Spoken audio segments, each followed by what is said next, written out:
The maintenance corridor was dark and cold. Walked carefully through the narrow passage, his flashlight cutting through the shadows. He knew students were not supposed to be here. The signs on the doors said authorized personnel only in 12 different languages.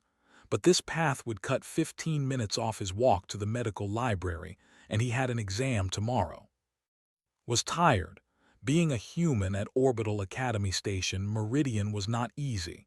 Most of the other students were from advanced alien species. They were smarter, stronger, faster.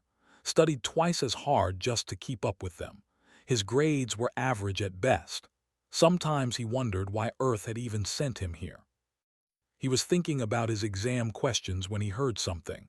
A soft sound, like breathing but painful, stopped walking. He pointed his flashlight toward the sound. At first he saw nothing. Then he noticed a shape on the floor behind some old equipment. Moved closer, his heart beating faster. It was a person. No, not a person. An alien. She was lying on her side, her body curled up. Her skin was covered in scales that should have glowed with soft light, but they looked dark and dead. Blood had dried on the floor around her. A lot of blood.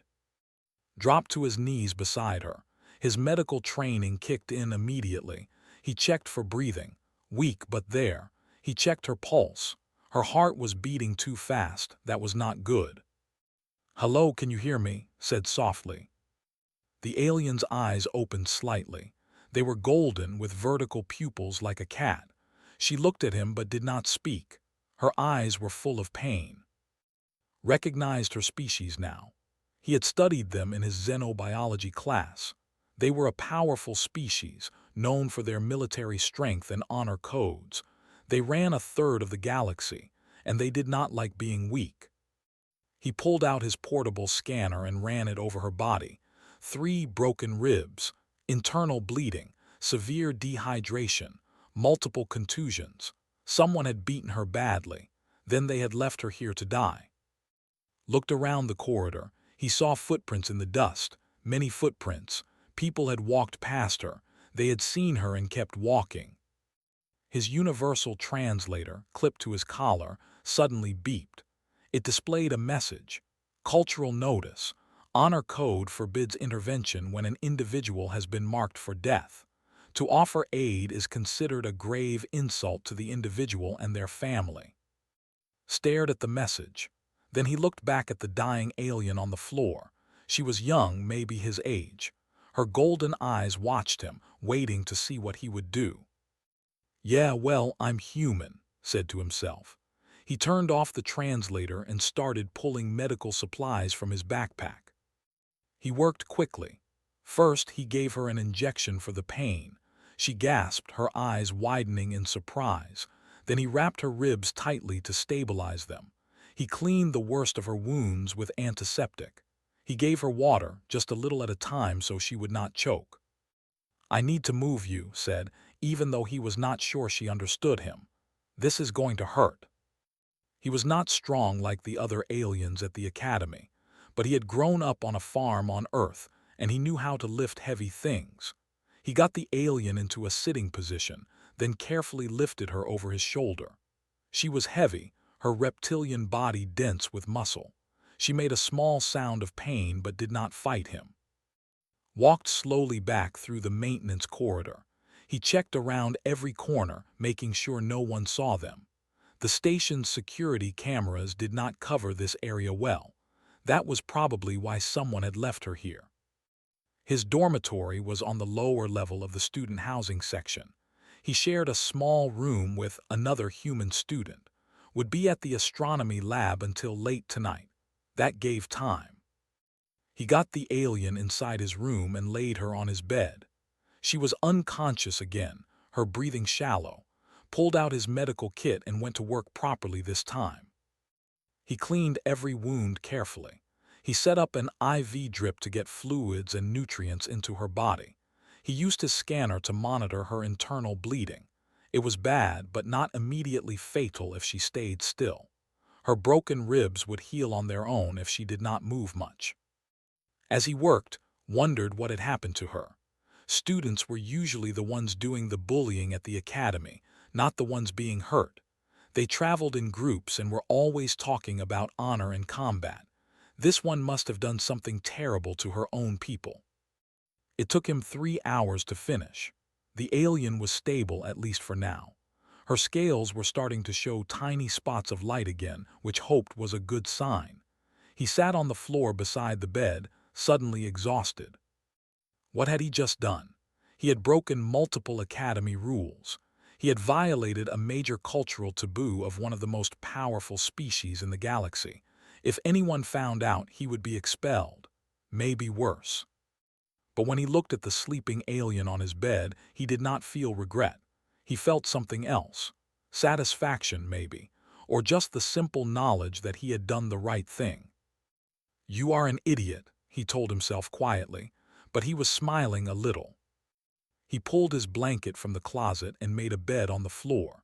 He set an alarm to check on his patient every 2 hours. Then he lay down and closed his eyes. Tomorrow would bring problems, but tonight someone who should have died was alive. That had to count for something. The alien's breathing steadied as she slept. In the darkness of the small dorm room, her scales began to glow a little brighter, just a little, but it was enough. 3 days passed before she opened her eyes again. Was changing her IV bag when he noticed her golden eyes watching him. He froze, his hand still on the medical tube.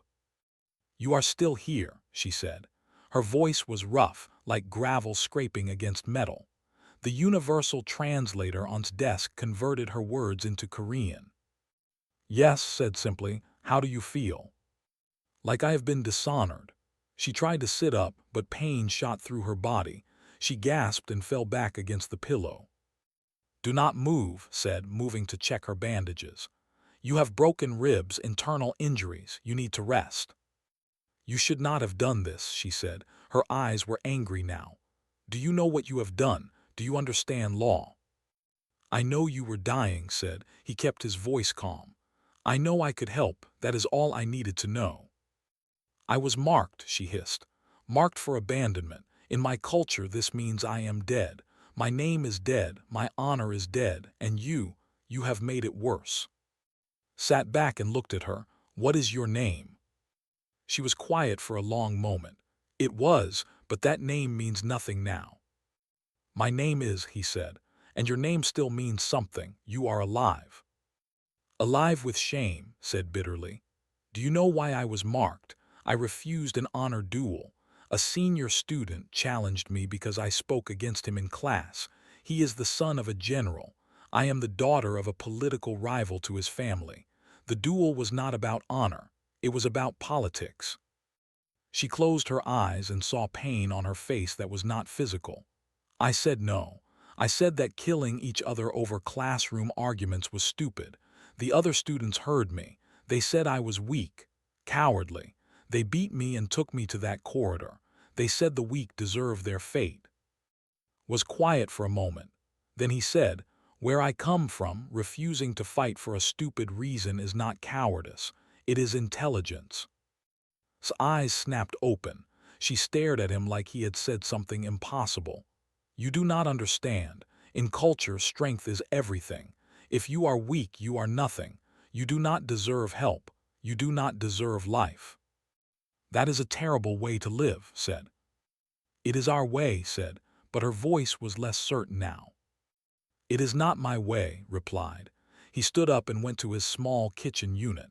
He started making soup from a ration pack. "On Earth, we have a saying, we are only as strong as the weakest person we refuse to help." "That makes no sense," said. "The weak make you weak." "No," said, stirring the soup. "The weak make you stronger, because when you help them, you practice compassion, you build bonds, you create loyalty, and when you need help someday, those people remember." "Humans are known across the galaxy as soft," said. "Your species has no empire. You control only one small system. You are not feared." "Maybe," said. He brought the soup over and helped her sit up enough to drink it. "But we are not easily defeated either. Do you know why?" Sipped the soup. It was warm and tasted better than she expected. "Why?" Because we do not leave each other behind, said. Every human knows that if they fall, someone will try to pick them up. That makes us fight harder. That makes us survive. Was quiet for a long time, drinking the soup slowly. Could see her thinking, processing. It was clear that everything he said conflicted with what she had been taught since birth. The door suddenly beeped. Someone was entering. His heart jumped into his throat. Walked in carrying a bag of food. He saw on the bed and stopped completely. His eyes went wide.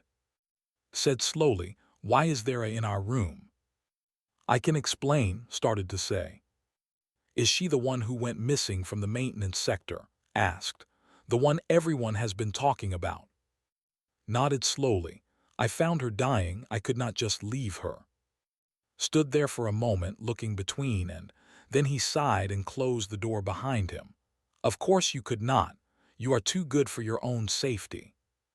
He walked over and set down his food bag. "Hello," he said to. I will not tell anyone you are here." "Why?" asked. She seemed genuinely confused. "I am not your responsibility. I am not even your species." Shrugged. "Is my friend. You are his patient. That makes you someone I protect too." He smiled. "This is the human way." "Your way is strange," said. "Your way leaves people to die in dark corridors," replied. His smile faded. "I think your way is stranger." Over the next few days, continued to care for while attending his classes. It was exhausting. He would wake up early to check her wounds, go to class, rush back during breaks to give her medicine, study late into the night while monitoring her condition. Helped when he could, bringing food and keeping watch. They moved to bed during the day so anyone checking on would not see her immediately. Watched them both with confusion. She watched share his food even though he did not have much. She watched give up his bed without complaint. She watched them help each other study, explaining concepts patiently when one of them did not understand. "You help each other even when there is no benefit," said one evening. "Does not gain anything from hiding me, yet he risks punishment." "He gains a clean conscience," said, reviewing his notes. "He gains the knowledge that he did the right thing. That is worth more than safety." "In my world that would be called foolish," said. "In my world that is called being human," replied. Was silent. Her scales were glowing brighter now, a soft blue-green light. Her ribs were healing. The internal bleeding had stopped. Physically, she was recovering. But something else was changing too, something deeper. Every day, she watched these humans who had no reason to help her, who risked everything for a stranger, who acted as if kindness was more important than strength. And every day, she questioned everything she had ever been taught. She said quietly one night, "Thank you." Looked up from his studying surprised. "For what?" "For being foolish," said, and for the first time since he found her, she smiled. The trouble started on the 8th day. Stood in the central plaza of the academy, surrounded by 5 other students. They were all large, their scales gleaming with health and pride. Other students walked around them carefully, giving them space. "She was supposed to be dead," said, his voice low and dangerous. "We left her in the maintenance sector. No food, no water, no medical supplies. After 8 days there should be nothing left but bones." "Perhaps someone found the body and disposed of it," suggested another named. "No," said, "I checked with station maintenance. They have not cleaned that sector in weeks, which means someone took her, someone is hiding her." "Who would be foolish enough?" asked. "Everyone knows law. To help one who has been marked is an insult." His eyes narrowed. "Only one species is foolish enough to ignore our laws. Only one species values weakness over strength." "The humans," said, understanding. "Yes," said, "the soft, weak humans. They think their compassion makes them noble, it makes them predictable." He smiled, showing his sharp teeth. "We will search the human dormitories. We will find and we will finish what we started." In the human dormitory, was explaining the problem to his friends. 5 other human students sat in his small room, looking at with curiosity and concern. So let me understand, said a biology student with short hair and quick eyes. The other want to kill her because she refused to fight. Because she showed weakness, corrected. In their culture, that is unforgivable. That is the thing I have ever heard, said a large engineering student who looked like he could fight but preferred building things. And I once saw someone try to eat a wrench. Sitting up now with her ribs wrapped tightly, spoke. It is not stupid to us. It is survival, the strong lead, the weak die. This has been our way for thousands of years. And look where it got you, said a sharp-tongued literature student. Beaten and abandoned by your own people. Does that seem like a good system? Scales flickered with anger, but she said nothing, because was right. The point is, said, bringing the conversation back, they will come looking for her. We need to move her somewhere safer.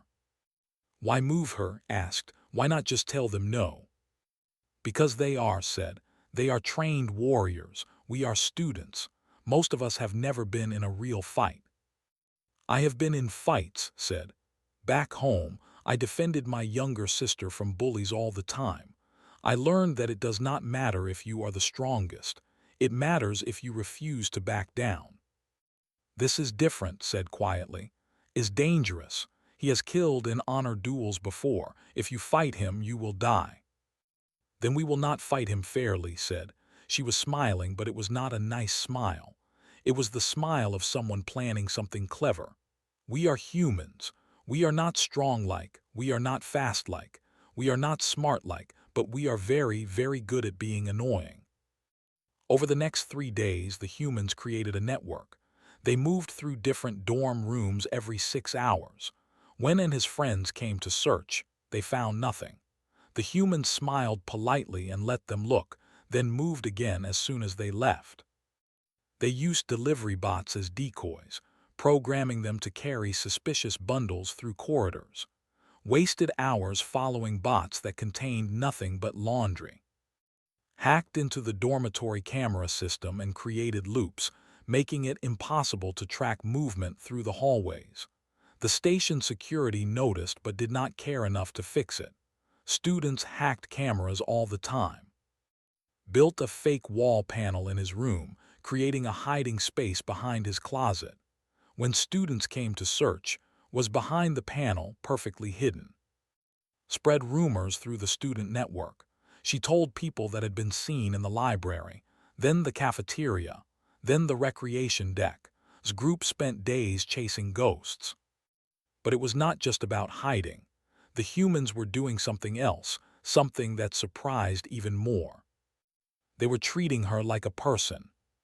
Brought her books to read, saying that lying in bed all day was boring. Made her laugh with stories about his sister's terrible cooking. Taught her human curse words, which made feel oddly better about her situation. And continued to care for her wounds, checking her healing progress, making sure she ate enough. He never asked for thanks. He never expected anything in return. He just helped because it was the right thing to do. One evening, when they were alone, asked him a question that had been bothering her. Why do you do this? Not just you, but all humans. You help people who cannot help you back. You protect those who are weak. You risk yourselves for strangers. This makes no sense strategically. Thought about it for a moment. Do you know Earth's history? He asked. Some said, you had many wars, many countries fighting each other. Yes, said, terrible wars, wars that killed millions. But do you know what humans did after those wars? Shook her head. We helped our enemies rebuild, said. Countries that destroyed each other spent decades helping each other recover. We formed alliances. We became friends because we learned something important. What? Asked. That everyone is weak sometimes, said. Everyone needs help. Everyone falls down.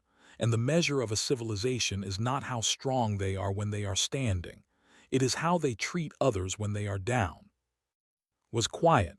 Then she said, your species has one solar system. My species has thousands. We are an empire. We are powerful, but prompted. But we have no real allies, said slowly, realizing it as she spoke. Other species fear us or respect us, but they do not like us. If we fell, no one would help us stand up. That is the difference, said. Humans might be weak, but we will never stand alone. The next day, everything changed. Found them. It was not through investigation or clever searching. It was through betrayal. A student, hopping to gain favor with the powerful, saw being moved between rooms. He told immediately. Within an hour, and his followers surrounded the human dormitory building. Station security arrived too, led by Captain, who looked like a praying mantis crossed with armor plating. This is a cultural matter, announced to the gathered crowd of students. The human called has stolen property. I demand its return. Stood at the dormitory entrance, looking small compared to the massive warriors. Behind him, and stood together. Other human students were gathering too, attracted by the commotion. She is not property, said clearly. She is a person, and she is under my protection. Laughed, it was a terrible sound. Your protection? You are nothing. A weak human student who barely passes his classes. Challenge me to combat and I will end this quickly. No, said. Then you admit you are a coward, said. No, repeated. I admit that fighting you would be stupid. You are bigger, stronger, and trained for combat. I would lose. Then surrender her, demanded. No, said for the third time. And then he smiled. It was the same smile had worn days before, the smile of someone with a plan. You want to fight me? Fine, but it will not be just me. Stepped forward, standing beside. Then more human students, one by one, until 50 of them stood in a line. Stared at them, genuinely confused. This is not your battle. She is not even your species. Exactly, said. She is not our species, not our culture, not our people, and we are protecting her anyway. Do you know why? Said nothing. Because that is what humans do, said simply. We protect people, even when it is hard, even when it is dangerous, even when it makes no sense. That is what makes us human. The plaza had gone completely silent. Hundreds of students from dozens of species watched the standoff. The human stood in a line, protecting one of the dormitory entrances, and his 5 followers stood opposite them, looking uncertain for the first time.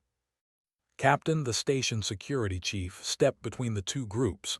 His body clicked and hummed as he moved. This needs to stop, now. This is a cultural matter, said firmly. Law is clear, was marked for death.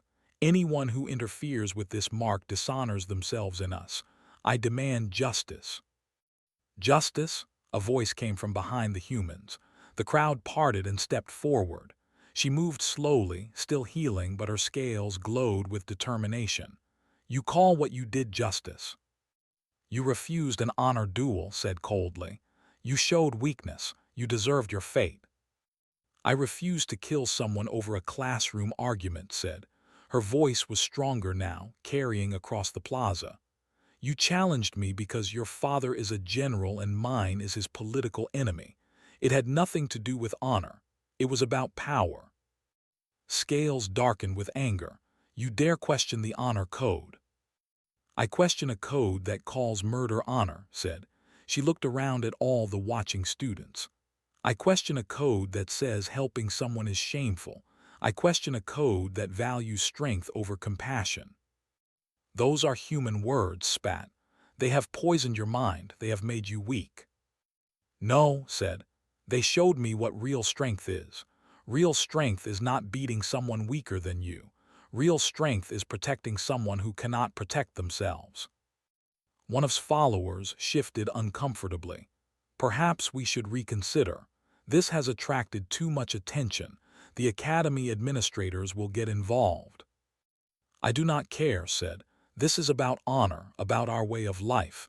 If we let humans dictate how we behave, we are truly weak. He turned to Captain. Will you remove them or not? The captain's mandibles clicked thoughtfully. Station regulations state that I cannot interfere in cultural disputes unless violence occurs or station property is damaged. So far, The humans have only stood in a line. I cannot arrest them for that. His eyes narrowed. Then I challenge to single combat.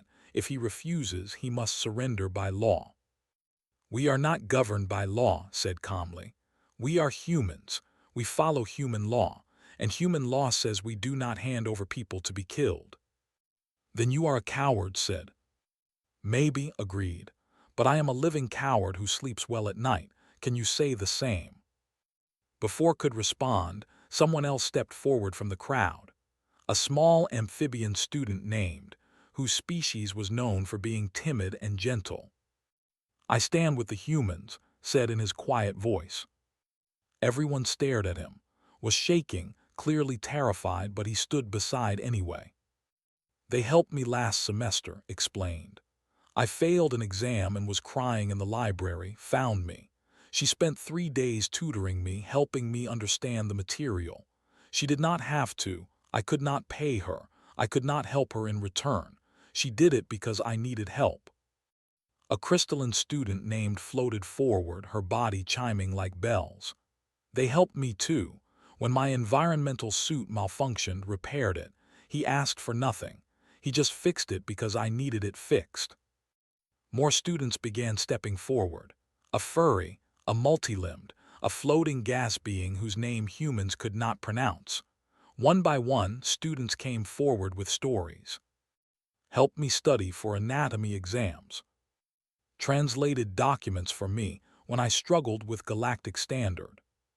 Shared his food when I was waiting for money from home. Talked me out of quitting the academy when I felt hopeless. Soon, nearly 100 students stood with the humans. They were not warriors. Most were from peaceful species. But they stood together anyway, a wall of different shapes and sizes and colors.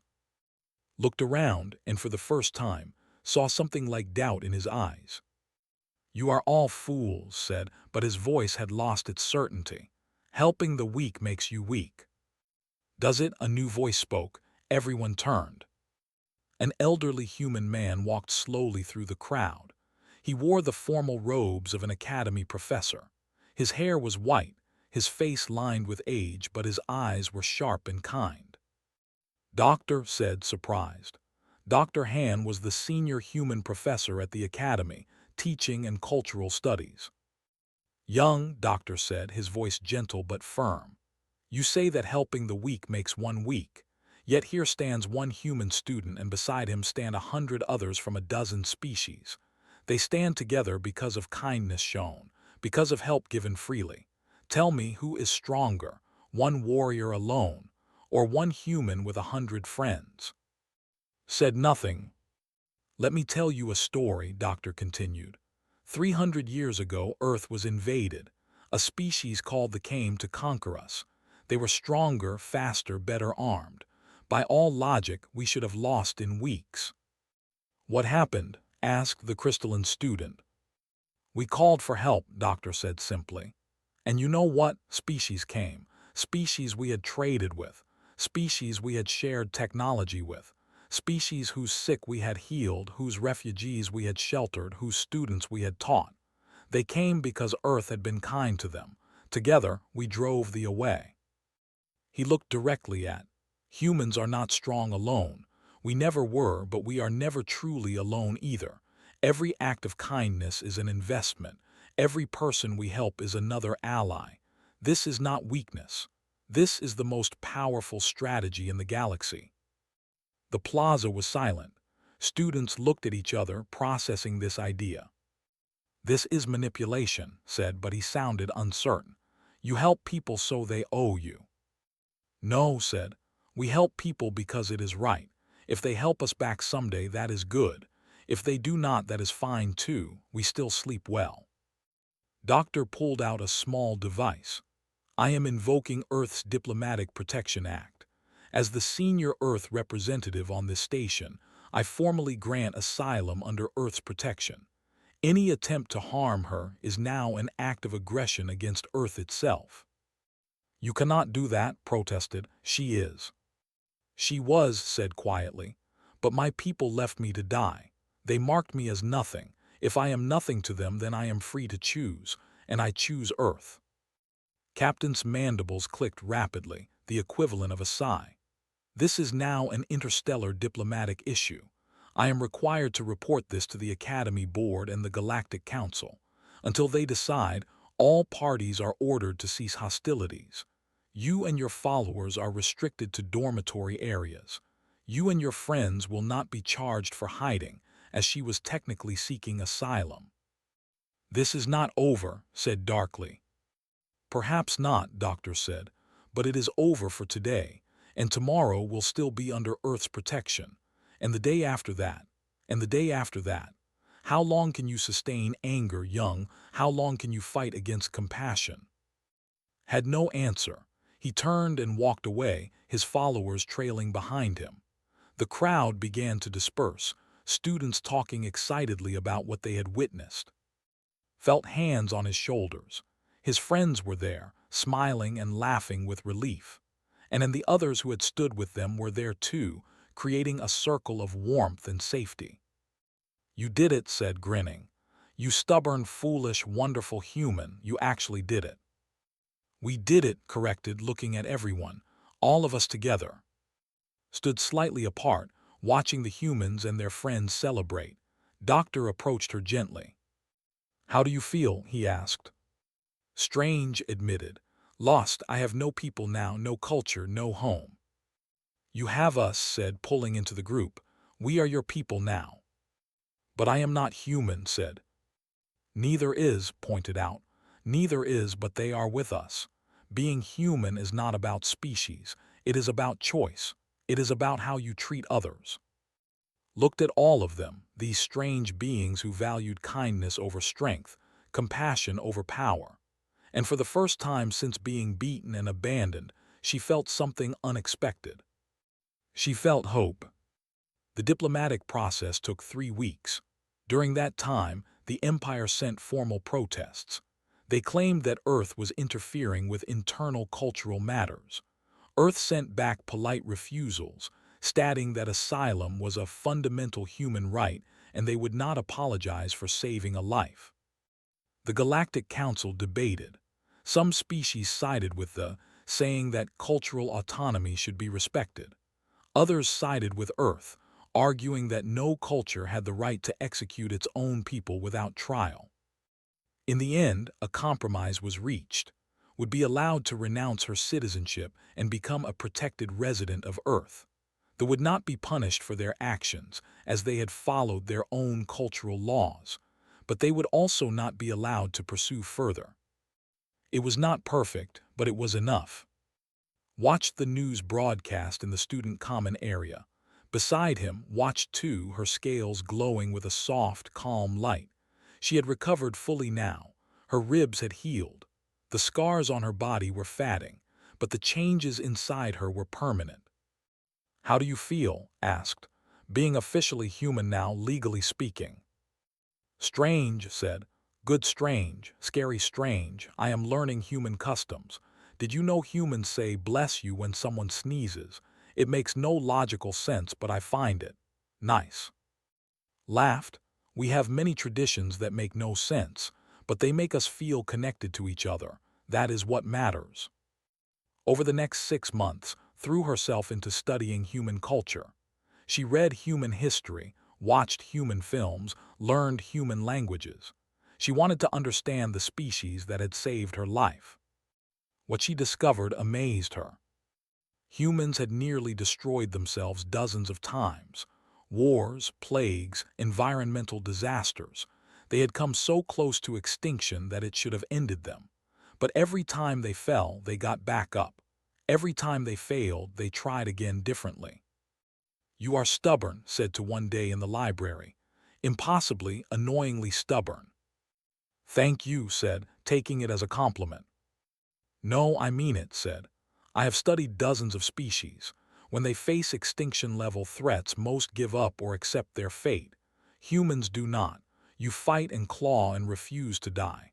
Even when it is logical to give up, you do not." "Because giving up is boring," said with a grin. "And humans hate being bored." But was serious. "I think I understand now why humans help others even when it costs them. It is not strategy. It is not manipulation. It is practice. Practice for what? Asked. Practice for surviving, said. Every time you help someone stand up, you remind yourself how to stand up. Every time you protect someone weak, you remember what it is like to be weak and need protection. You are training yourselves to never give up, on yourselves or on others. Was quiet for a moment. I never thought about it that way, but yes, maybe you are right. Enrolled in the program, the same program Doctor taught. She wanted to study cultural differences, to understand why some species valued strength while others valued cooperation. Her thesis topic was bold: why humans are simultaneously the weakest and most dangerous species in the galaxy. Doctor approved it immediately. 1 year after found her dying in that corridor, gave her first public presentation. The lecture hall was packed. Students from every species came to hear her. Even some students attended, sitting in the back, their expressions unreadable. Stood at the podium, her scales glowing with confidence now. She had grown into herself, this new version of herself that was neither fully nor fully human, but something in between. When I was young, she began, I was taught that the strong survive and the weak perish. This was natural law. This was right and good. I believed this completely until I was beaten by my own people and left to die. The room was silent. A human student found me. He was not strong. He was not particularly smart compared to other species. He had no reason to help me. In fact, helping me broke his academy rules and violated my cultural laws. By all logic, he should have walked past me. She paused, but he did not, and in that moment everything I believed was wrong. Activated the display screen behind her. Images appeared showing human history, wars, disasters, moments of crisis. Humans are weak by galactic standards. They cannot breathe methane-like, they cannot survive in vacuum like silicates. They do not have natural armor-like, they should have died out long ago, but they are still here. Why? She clicked to the next image. It showed humans helping each other during a disaster, carrying wounded, sharing food, building together. Because humans have a weapon that no other species has perfected. They have weaponized compassion. Confused murmurs went through the audience. I know how strange that sounds, said, but think about it. When humans help others, they create bonds. These bonds are stronger than steel. When humans face a threat, they do not face it alone. They call on every person they have ever helped, every species they have ever aided, every life they have ever saved. And those people come. She clicked to another image, the invasion that Doctor had mentioned. When Earth was invaded 300 years ago, 17 different species came to help them. Not because of treaties, not because of military alliances, but because Earth had been kind to them, had helped them when they needed it, and that kindness became an army. More images, humans teaching alien students, humans sharing technology freely, humans offering medical aid during plagues. Every act of human kindness is a seed planted. Most species do not see the value because the harvest is not immediate, but humans play a long game. They build relationships over generations, and when the time comes when they need help, they have thousands of allies ready to stand with them. She looked directly at the students in the back. My people value individual strength. We have built an empire on it. We are feared across the galaxy.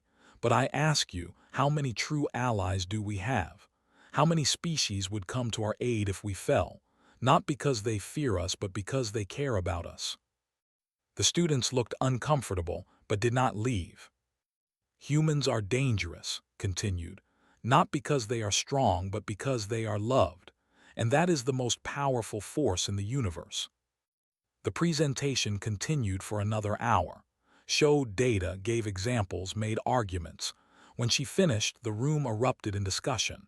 Some students agreed, others argued, but everyone was thinking. After the crowd dispersed, approached her, tensed but stood beside her immediately. That was interesting, said. His voice was not friendly, but it was not hostile either. "I do not agree with everything you said, but you made me think." "That is all I ask," said. "There are some of us," said slowly, carefully, "young who question the old ways. We do not speak loudly because it is dangerous, but we exist. Your presentation gave us hope that change is possible." He turned to leave, then stopped. "I am still not sorry for what I did. That is how I was raised, but perhaps I will think more before I do such things again." It was not an apology, but it was something. 3 years later, graduation day arrived. Stood in his medical robes, now doctor, the first human to graduate top of his class in at Orbital Academy Station Meridian. Beside him stood, and all in their own graduation robes. And beside them all stood, wearing the robes of a graduate. Her thesis had been published and was being read across the galaxy. Some called it brilliant, others called it controversial, everyone called it important. The graduation ceremony was held in the Grand Hall. Thousands attended. Doctor gave the opening speech, talking about the future and hope and the power of education to change worlds. When it was time for student speakers was chosen, she walked to the podium and looked out at the sea of faces. So many species, so many differences, all gathered together. "3 years ago," she said, "I was left to die in a dark corridor. I should be dead. By my culture's laws, I deserve to be dead. But one person decided that cultural law was less important than simple kindness. One person chose to be human in the best sense of that word." She looked at who was trying not to cry. "Humans taught me that being weak is not shameful. Needing help is not shameful. What is shameful is refusing to help when you can. What is shameful is letting someone die because your pride is more important than their life." Her scales glowed brightly now, the most vibrant they had ever been. "I am not human by species. I am by birth. But I choose to be human by philosophy. I choose to value kindness over strength. I choose to help others even when it costs me. I choose to believe that we are all better together than we are alone." She paused, her voice thick with emotion.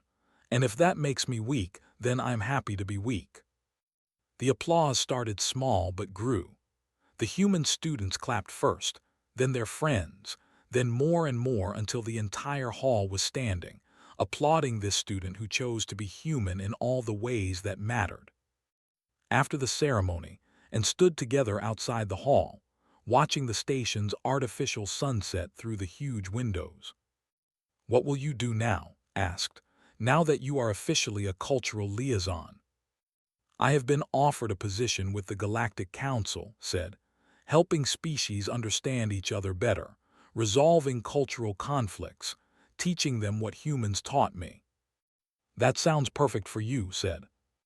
"And you, where will you go?" "Back to Earth for a while," said. "Then maybe the outer colonies, wherever they need doctors, wherever I can help." "Of course," said, smiling, "because that is what humans do." They stood in comfortable silence for a while, then said, "Thank you for being foolish enough to help me, for refusing to let me die, for showing me that there was another way to live." "Thank you for surviving," said, "for choosing to live, for teaching us that even the strongest warriors can learn to be kind." In the window's reflection saw what others saw when they looked at them. A human and a standing together. Different species, different cultures, different everything, but friends nonetheless. And maybe, just maybe, that was what the future looked like. Not one species dominating all others through strength, but all species learning from each other, helping each other, choosing to be better together. It was a small hope, a human-sized hope, but as had learned, small hopes had a way of growing into big changes. "Come on," said, pulling him away from the window. "The others are waiting. We are celebrating tonight. Humans celebrate everything, and I have learned this is a good tradition." "The best tradition," agreed, laughing. They walked together toward their friends, toward the future, toward whatever came next. and they walked knowing that whatever challenges they faced, they would not face them alone. Because that was the human way, and now it was Sway too.